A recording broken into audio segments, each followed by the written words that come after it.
এই হৃদয়ে আছো তুমি সকাল বিকেল সাজে, অনেক কথা তোমার জন্য আমার মনের মাঝে। তোমার কাছে বলতে গেলে সুযোগ তো আর পায় না, তাই তো বলবো বলবো করেও কিছু বলা আর হয় না। যখন আমি কাছে থেকে দেখি তোমার মুখ, সব কথা হারিয়ে যায় আমার, ধুক ধুক করে বুক। এই দুনিয়ার কিছুই তখন খেয়াল থাকে না, সুযোগ পেলেও কোনো কথা তাই বলতে আর পারি না।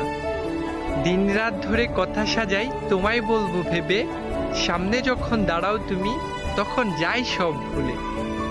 উল্টা পাল্টা হয়ে যায় সব, মুখে ফোটে না, তাই কাঁপতে কাঁপতে মুখে কোনো কথা বের হয় না। জানো কি মেয়ে, কতটা আবেগ জমা থাকে বুকে, একটা সকাল কেটে যাক চোখটা রেখে চোখে। তোমার নেওয়া পরীক্ষা ফেল করব না, ভালোবাসার শক্তিতে আমি দুর্বল না।